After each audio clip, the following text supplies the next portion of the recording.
la pobreza en mujeres que son jefas de hogar ha llegado en el 2023 a un 37.7%, mientras que en el caso de los hombres que son jefes de hogar, este porcentaje es del 29%. Analizar los datos con un nivel de inclusión o de forma inclusiva es fundamental para poder encontrar y focalizar los recursos en personas que realmente lo necesitan. Poder soñar, que las mujeres puedan soñar con sus proyectos sin que sean frustradas sus ideas, sus iniciativas por estas situaciones de sobrecarga de cuidado, que ellas puedan estar hablando de crecer, de incorporar más mujeres a sus proyectos.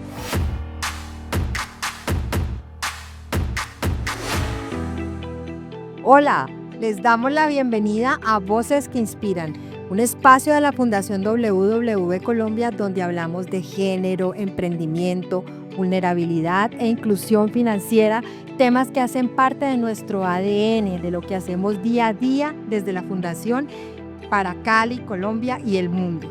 Y hoy justamente tenemos unas invitadas súper especiales con los que vamos a hablar de los datos, de ese valor de las cifras, de lo que hay detrás de ellas, cuando nos sumergimos en esas aguas donde aparecen unas con otras y se relacionan y hay una cantidad de realidades que se descubren al hacer este tipo de revisiones y de análisis. Y hoy con un lente de género muy pronunciado en dos trabajos recientes que han realizado en el equipo, que se llaman Ser mujer, madre y sostén del hogar en Colombia, una ecuación desigual. Toda la información desde la encuesta Calidad de Vida. Pero también la reciente nota estadística Análisis con perspectiva de género de los micronegocios en Colombia. Trabajo de cuidado no remunerado y pobreza. Muy bien, quienes les hablan, Valentina Baloyes, Candy Valencia y aquí nuestro compañero Harrison Sandoval. Para entrar en materia, quiero preguntarle a Valentina, desde esa mirada de economista, ¿qué puedes decirnos? ¿Por qué es importante mirar estos datos como para entender también la realidad de lo que está pasando con las mujeres en Colombia y en general, cómo también esos programas que se prestan desde las distintas organizaciones impactan o no la calidad de vida? Cuando hablamos de datos, quisiera centrarme en tres aspectos cruciales para saber el potencial de estos. El primero es que nos permiten ver tendencias, patrones, nos permite que con estos recursos que son escasos, nos permitan ver dónde focalizar. El segundo es porque nos permite ir más allá en el entendimiento de las personas con las que trabajamos, en el entendimiento de sus condiciones de vida, en el entendimiento de sus características propias. Y por último, es muy importante los datos porque nos permiten pasar de la intuición a la evidencia, nos permiten tomar decisiones, pasar del diagnóstico a la acción. Con los datos podemos tomar decisiones racionales y podemos tomar decisiones que ayuden a cerrar las brechas de género, por lo tanto son fundamentales en el diseño y en la estructuración y por supuesto en la implementación de cualquier política pública o cualquier acción de alguna organización social y demás. Muchas gracias, Valentina, por esa primera aproximación al tema que quiero complementar justamente con Harrison, quien es el líder del equipo de analítica, para que nos cuente cómo realizan ustedes en una organización ese análisis, cómo es, yo me encuentro con las cifras, cómo las reviso, qué es lo que ustedes hacen con los datos. Bueno, Paula, nosotros en el quehacer de la Fundación, pues miramos los datos no solamente como números. Cada número tiene tras de sí una historia por contar, hay una persona detrás de cada dato, de cada pregunta que se está realizando y hay una experiencia también pues que quiere ser contada. La idea es ir un poco más allá en este análisis de los datos y más allá de lo evidente. ¿Y por qué? Porque es que cuando nosotros analizamos de una manera muy descriptiva, pues solamente vamos a estar diagnosticando o mirando síntomas. Y en la medida que nosotros vamos escarbando o analizando los datos más a profundidad, sí podemos descubrir esas causas estructurales de los fenómenos que estamos viendo en cada cosa que exploramos. Y nosotros desde ese rol que tenemos en analítica, lo que buscamos es tratar de traducir o de capturar esas complejidades de los datos y traducirlos a un lenguaje claro, a algo que sea útil para la toma de decisiones en la fundación. De esta manera, pues, hay grandes cosas que podemos hacer. Uno es visibilizar lo invisible en los datos. Lo segundo es también llegar a abrir rutas para accionar a las personas dentro de la fundación o en el aspecto que queramos, y también es cuestionar lo que ya se está dando por sentado, porque muchas veces tenemos muchas teorías y muchas hipótesis, pero la idea es cuestionarse siempre, y si tenemos los datos a la mano, pues fabuloso. Precisamente estamos viendo con estas dos informaciones, con estos dos análisis que ustedes trabajaron, la realidad de las mujeres en el país, una realidad que está atravesada por muchas necesidades y también como retos para muchas organizaciones. Entonces quiero preguntarte, Candy, por ese primer informe que ustedes realizaron, que es una lectura a la encuesta de calidad de vida que nos refleja cosas muy impactantes como que el 46,5% de los hogares en Colombia, oígase bien, casi la mitad de los hogares del país, y con un aumento de 10 puntos en la última década. Además, es una tendencia que sigue subiendo, están en manos de mujeres, está en una jefatura femenina. ¿Qué nos dice esta cifra? ¿Qué hay más allá? ¿Qué está pasando? Porque se cuestiona mucho el tema del empoderamiento, que son las mujeres, pero realmente, ¿qué nos dice esta cifra? Bueno, Paola, muchas gracias por también aprovechar estos espacios para problematizar esto de la jefatura femenina, que ha estado en crecimiento en los últimos años y que en la prensa hemos visto que se habla más de un empoderamiento de la mujer.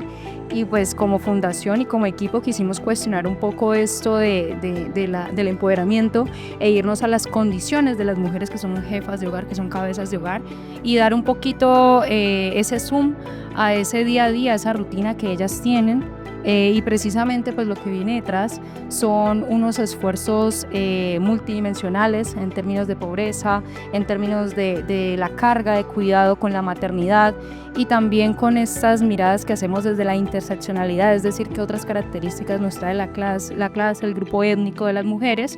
Entonces lo que encontramos, y como impacto clave, fue encontrar que las mujeres, entre más jóvenes tienen su primer hijo, pues es muy alta la probabilidad de acumular carencias en el futuro y que sus hijos e hijas empiecen a reproducir ese tipo de necesidades de manera intergeneracional. Encontramos que entonces empezamos a hablar de cómo el ser madre en una edad dependiente también te vuelve dependiente a no poder alcanzar logros como culminar carreras profesionales, porque estás presta al trabajo de cuidado constante de ese primer hijo, digamos por la demanda también que este exige. Y también pues este estudio nos permitió mostrar que no solamente esa perspectiva de la maternidad, sino también cómo, al irnos un poco a esa agudización de la pobreza, pues nos volvió también la mirada, bueno, ¿y qué podemos hacer y cuál es el escenario real que estamos encontrando con esas jefaturas? Si en realidad es un empoderamiento o hay una falta de garantías y carencias que no estamos teniendo en cuenta. Allí está muy claro el panorama, pero también quiero profundizar con Harrison en el aspecto de la inseguridad alimentaria, de la salud mental, del bienestar, de todas esas condiciones que se están generando en esos hogares donde están las mujeres liderando, que son jefas cabeza de hogar. ¿Qué otros hallazgos tiene el informe, Harrison? Justamente uno de los hallazgos más importantes que tuvimos en esta nota periodística es que la pobreza en mujeres que son jefas de hogar ha llegado en el 2023 a un 37.7%, mientras que en el caso de los hombres que son jefes de hogar, este porcentaje es del 29%. Y esta brecha que existe en esta incidencia de la pobreza monetaria no es más que el reflejo de una brecha existente en los ingresos que tienen los hogares. Y por ejemplo, en el caso de los hombres, los ingresos promedios de un hogar que tiene un jefe de hogar hombre es de 1.4 millones, mientras que una mujer jefa de hogar recibe en promedio 1.2 millones de pesos. Y todo esto se traslada a otras preocupaciones. Entonces, en el caso de la seguridad alimentaria, de las aproximadamente 8.2 millones de mujeres que son jefas de hogar, un 2.4 millones pues mencionan y tienen preocupaciones porque sienten que se han podido quedar sin un alimento en su día. O 1.1 millones de mujeres jefas de hogar se quedaron sin el alimento en cuestión en el día. Pero también hay otras preocupaciones en cuanto a esa autopercepción de la economía, de cómo se han sentido frente al pasado en esa perspectiva económica, y el 44% de estas mujeres jefas de hogar dicen que se sienten en una peor condición frente a años pasados. E incluso cuando comparamos un poco esas percepciones en cuestiones de seguridad en el contexto en el que se encuentran, en cuanto también al ingreso, en cuanto al bienestar en lo laboral, siempre las mediciones nos dan que la satisfacción de las mujeres y el bienestar está por debajo de los jefes hombres. Así es, y ahí vamos viendo también cómo va afectando ese bienestar del que hablamos, esa calidad de vida de las mujeres que están al frente de esta labor, y con mucho más énfasis en las mujeres afro e indígenas, que también está dentro de esta nota periodística realizada por el equipo de analítica. Valentina, háblanos de este sector de la población.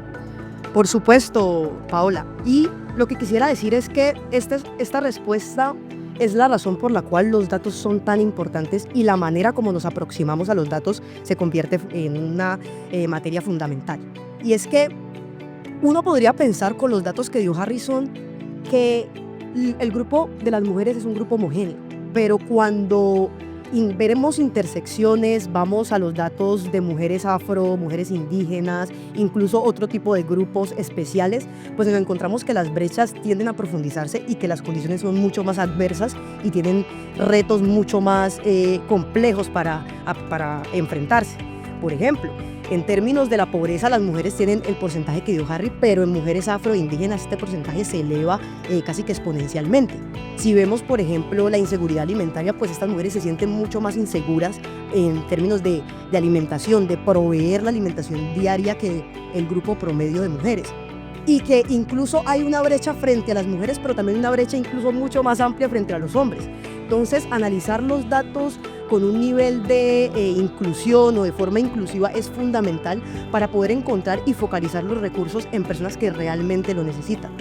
Los datos desagregados. Desagregados. Bueno, hay otro aspecto que también trabaja el informe, y es justo la segunda parte del mismo, y es cómo las tasas de natalidad en Colombia y en el mundo vienen bajando año tras año. Ustedes realizan esa correlación, por decirlo así, entre esta precariedad de los hogares con mujeres cabeza de hogar y las bajas tasas de natalidad. ¿Cómo es eso, Candy?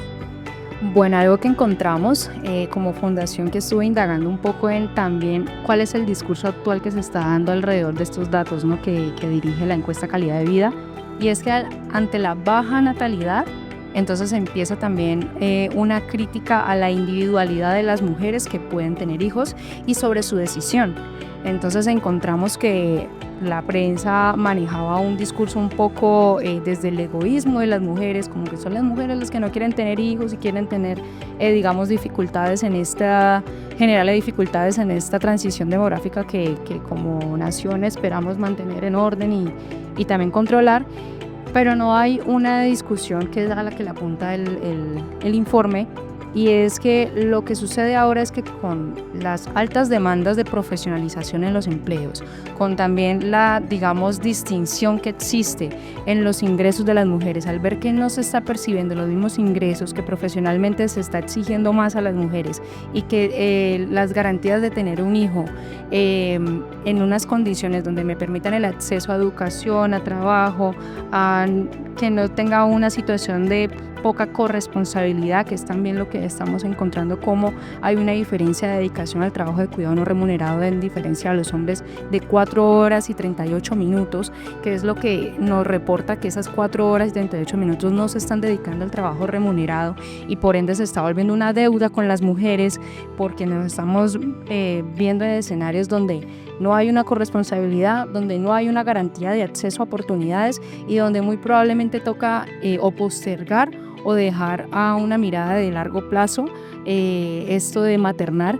Entonces, con el estudio tratamos de generar más información para que se pueda seguir indagando y proponiendo, no desde la postura de empoderamiento, no desde la postura de egoísmo, sino desde una postura de qué están necesitando ahora las mujeres o qué estamos teniendo a merced de las mujeres para poder proponerle una mejor calidad de vida, y también que sus planes familiares no tengan que verse frustrados por las necesidades que estamos abordando tanto políticamente como demográficamente en el país. Bueno, ahí tenemos el panorama de ese primer informe de cómo han aumentado los hogares con mujeres en la jefatura femenina, de cómo se ha aumentado también la inseguridad alimentaria, familias que hay días que no tienen alimento, la salud, el tiempo para sí mismas y cómo ello también se ha correlacionado con la caída de las tasas de natalidad, porque más mujeres se lo están pensando enfrente de una realidad que no es tan fácil, que no brinda todas las posibilidades para seguir creciendo o para seguir fortaleciendo las familias. Y ahora vamos a ir a un segundo momento del trabajo del equipo de analítica que se refiere al análisis con perspectiva de género de los micronegocios en Colombia, trabajo de cuidado no remunerado y pobreza, que es una nota estadística súper juiciosa, súper reveladora que hicieron con el equipo del DANE, del Departamento Administrativo Nacional de Estadística. Para arrancar con esta primera parte, quiero que sea Harrison quien nos explique. Las mujeres dedican menos tiempo que los hombres porque tienen más carga de cuidado. ¿Qué fueron esos primeros hallazgos que tú podrías como relacionar con esta nota estadística? Yo creo que hemos escuchado el dicho que dice el tiempo es oro. Y en efecto, pues el dinero, el tiempo puede ser dinero. Y en el caso de los microempresarios y microempresarias de Colombia, pues se puede evidenciar esto en el hecho de cuánto dedican a su negocio. Y en promedio, una mujer que tiene un micronegocio está dedicando 5 horas y 25 minutos diariamente a gestionarlo, a vender o a realizar cualquier tipo de actividad en su negocio, mientras que un hombre está dedicando 6 horas y 50 minutos. Es decir, hay 1 hora y media de brecha aquí en este caso. Pero también tenemos el otro lado de la moneda, que no solamente una persona dedica tiempo a esas labores remuneradas, a su trabajo, a su negocio, sino que también pues está lo que es el trabajo del cuidado no remunerado. Y en este caso la brecha es aún más grande. Aquí las mujeres están dedicando aproximadamente 7 horas y 28 minutos, mientras que en el caso de los hombres es 2 horas 50 minutos. Aquí entonces las mujeres están dedicando casi que 3 veces más tiempo en estas actividades de cuidado directo, indirecto o también voluntario. Y esto termina siendo prácticamente una segunda jornada para muchísimas de las mujeres que tienen un micronegocio. Entonces, si el tiempo es oro, si el tiempo es dinero, pues las mujeres están dedicando menos tiempo a su negocio y por tanto pues están teniendo menos probabilidades o menos posibilidades de generar estos ingresos. ¿Y por qué es esto muy relevante? Porque es que en Colombia un micronegocio en promedio incide o tiene una relevancia del 56% en esos ingresos del hogar. Entonces, claro, aquí hay un tránsito del dinero que está entrando a un negocio y el que está directamente entrando a un hogar. Y por eso es que aquí podemos encontrar una conexión directa entre lo que es ese trabajo de cuidado y la dedicación a su negocio, pero también entre lo que es la pobreza monetaria. Y de hecho los datos que se pudieron calcular para este caso nos muestran que la pobreza monetaria para un propietario o para un hogar que tiene un negocio, un micronegocio, es del 31.5%. Pero en la medida que uno también va destapando esas capas de lo que es el cuidado, uno va viendo que para el caso de las mujeres esta probabilidad se va incrementando de ser pobre. Con la pobreza monetaria allí hay una conexión. Es que uno inicialmente dice, bueno, ellas no tienen tanto tiempo como los hombres para trabajar, pero no es solamente que no tienen tanto tiempo, es que están ganando mucho menos en sus negocios justamente por todas estas condiciones. Cuéntanos un poco más de eso, Valentina. Por supuesto, pero antes de entrar en la respuesta a esta pregunta, Paula, me quisiera complementar a Harry en el sentido de ejemplificar y traer a contexto. Y es, imaginen una tienda, una pequeña tienda, y sé que todas las personas que están viendo esta transmisión pueden como tener el ejemplo de esto. Imaginen una pequeña tienda que venda abarrotes, que venda cosas para el servicio del día a día. Una mujer es la propietaria de esta tienda y tiene que llevar a su hijo todos los días al colegio. Pues mientras lleva a su hijo al colegio tiene que cerrar el negocio y por ende no genera ventas. Y estas ventas son fundamentales para los ingresos del hogar. Y para cubrir las necesidades básicas de las personas que viven en este hogar. Allí yo quiero traer a colación un dato, y es que los 5.2 millones de micronegocios que se contabilizaron en Colombia pertenecen a 4.5 millones de hogares. En estos hogares hay alrededor de 14.9 millones de personas relacionadas.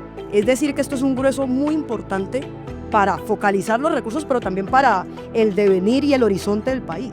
Es decir, que todas las acciones que impacten estos micronegocios me van a impactar a un músculo muy importante de la población.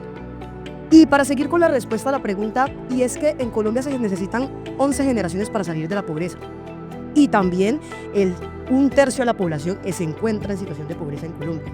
¿Qué quiere decir esto? Que las personas que conocemos incluso están luchando por buscar o por generar ingresos.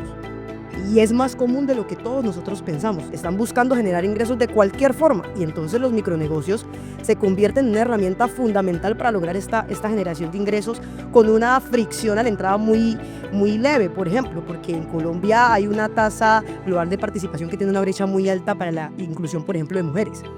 Entonces las personas, y en efecto las mujeres, utilizan estos micronegocios para poder generar ingresos y para poder cubrir estas necesidades básicas de los micronegocios.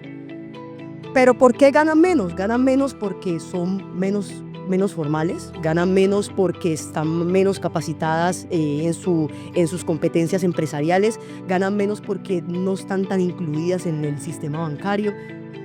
Bueno, finalmente en relación con este informe, Candy, que realizamos junto al DANE, ¿cuáles fueron las recomendaciones o las conclusiones principales a las que se llegó? Bueno, el equipo lo que trata de consolidar dentro de la nota estadística realizada con el DANE es primero apuntarle a que los micronegocios son un aspecto vital para la economía del país, y como representan ese tercio de los empleos en Colombia, entonces es necesario hacer un zoom a esa mirada de subsistencia y preguntarnos por qué coincidencialmente siempre se hacen políticas alrededor de micronegocios más formales, más grandes, y no estamos viendo que ante una alta representación que tienen estos micronegocios por subsistencia, pues estamos hablando de una alta población dependiente de esos ingresos y unos hogares dependientes también de cómo se está moviendo o circulando económicamente estos micronegocios. Entonces es importante apuntarle primero a políticas públicas que estén examinando esta situación con los micronegocios por subsistencia, y empezar a verlos no solamente como un sostenimiento para salir de la pobreza, sino como motores de desarrollo al futuro. Y la búsqueda de esa estabilidad que buscan las mujeres constantemente por, digamos, equilibrar un poco esos ingresos frente a las necesidades que tenemos en los hogares, porque encontramos también que las mujeres, tras de que están asumiendo estos ingresos y esta responsabilidad de cuidado, también lo están haciendo en hogares más grandes. Entonces, ¿qué está sucediendo con esta dinámica? ¿Por qué nos está exigiendo una perspectiva que consolide una perspectiva desde el reconocer y el redistribuir el trabajo de cuidado? Es precisamente porque esas políticas lo que van a hacer es que le van a quitar esa carga a las mujeres. Vamos entonces a históricamente reconocerles a ellas que todas estas necesidades que ha ocasionado la falta de corresponsabilidad, pues pueden estar solventando un poco todas estas dinámicas desiguales. Digamos, apostarle a un sistema nacional de cuidados que tenga en cuenta esto dentro de la promoción, ¿no? de esas, ya sean transferencias monetarias o ya sean redes comunitarias, o ya sea también un trabajo más desde lo estructural y no solamente de lo relacional tú a tú, sino que empecemos a trabajar desde esas infraestructuras, de esa institucionalidad. Dentro también de esta recomendación alrededor del tema del trabajo de cuidado no remunerado y el reconocimiento y la redistribución, pues ya existen sistemas que nos permiten, o apuestas como en Bogotá con las manzanas de cuidado, que nos permite también ver que hay programas que pueden visibilizar todo este ejercicio, todo este movimiento, todo este acercamiento a las mujeres, de facilitarle la movilidad para llegar a estos servicios de cuidado, que no tengan que recaer solamente en ellas, porque tenemos la problemática del diamante de cuidado en América Latina, que siempre recae el cuidado en las familias y en las comunidades, y el Estado y el mercado como que nos asocia demasiado, pero apostar también a que se aprovechen estas propuestas, se puedan consolidar en otros territorios, que las mujeres que lideran micronegocios también puedan estar adentrándose a esto y los hombres también que empiecen a entrar en esta idea de la corresponsabilidad con la discusión de esa jefatura de los micronegocios para que tengamos una amplitud en la corresponsabilidad donde no solamente volvamos a recaer en familias y comunidades. Muchísimas gracias por el trabajo que han realizado y muchísimas gracias también por compartirnos esa importancia que tiene esta mirada tan rigurosa a la realidad, a la vida de las mujeres en el país. Gracias Valentina, Candy, Harrison. Les invitamos a consultar estos 2 informes en nuestra página de Fundación WW Colombia, en nuestra página web. Allí tenemos la información completa. También hemos publicado en las redes sociales aparte de las mismas, entonces están cordialmente invitadas e invitados a conocer más. Muchísimas gracias por acompañarnos y nos vemos en una próxima oportunidad. Fundación WW Colombia. Cerramos brechas, tejemos oportunidades.